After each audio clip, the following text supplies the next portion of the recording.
প্রিয় দর্শক মণ্ডলী, গরু চুরি করে পালানোর সময় পুলিশের ধাওয়া খেয়ে একটি পিকআপ গাড়ি গ্রামের মধ্যে ঢুকে পড়ে। এরপর যখন পুলিশ ফোন করে, এই গ্রামের লোকজন ধাওয়া দেওয়ার পর তাল হারিয়ে বেতাল অবস্থায় এই পিকআপটি রাস্তার পাশে খাদে ফেলে দেয়। আমরা দেখতে পাচ্ছি এখানে একটি ইলেকট্রিক খুঁটি ছিল, সেই খুঁটির সাথে লেগে যায় এবং খুঁটিটি ভেঙে গাড়ির উপরে পড়ে। পিকআপ গাড়িটির সাথে কোনো নাম্বার প্লেট নাই। আমরা এখন পর্যন্ত জানতে পারি নাই যে গাড়িটা কোন জায়গার। তবে গাড়ি অ্যাক্সিডেন্ট হওয়ার পর এখানে যে চোরগুলো ছিল তারা এখান থেকে পালিয়ে যায়।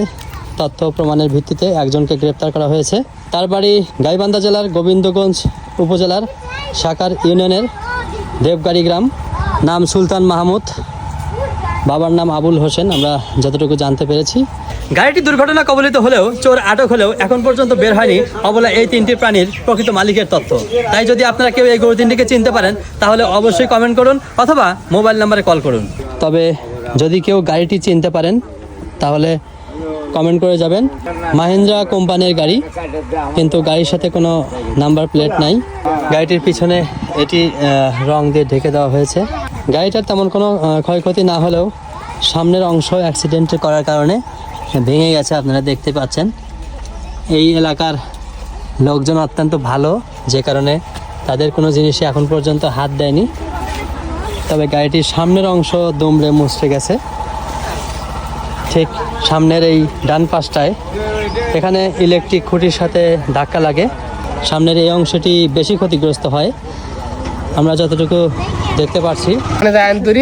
ওই তার শরীরে কোনো কাপড় চোপড় নেই, কাদতে গা মাখায় নেই, এটা দেখেন তুই ওরা দর্শকেরা ধরছে যে এই তুই কই থেকে এত সকালবেলা পাইলে আসলি, এভাবে ওরা ছাপটা ধরছে। ধরার পরে জিজ্ঞাসাবাদ করছে, তারপরে পুলিশের কাছে ফোন দিলে পুলিশ যায় তুই তাকে গ্রেপ্তার করে নিয়ে থানা মিলে চলে গেছে।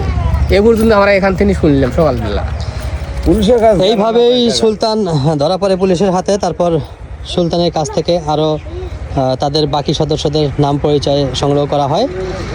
বাকি চোরদের গ্রেপ্তার করার চেষ্টা চলছে। আমরা আশা করি খুব শীঘ্রই বাকি আসামিরা গ্রেপ্তার হবে। শুধুমাত্র পুলিশ প্রশাসনের একক প্রচেষ্টায় এই সকল চোর দমন করা কোনোভাবেই সম্ভব নয়। তাই আপনাদেরকে বিশেষভাবে অনুরোধ করছি, আপনারা রাত্রে আপনাদের গবাদি পশু সহ বাড়িঘর পাহারা দিবেন। যদি কখনো কোনো রকমভাবে টের পান যে বাড়িতে চোরের উপদ্রব হয়েছে, তাহলে সকলে মিলে তাকে ধরার চেষ্টা করুন। সবাই সতর্ক থাকুন, সবাই ভালো থাকুন, সুস্থ থাকুন। আল্লাহ হাফেজ।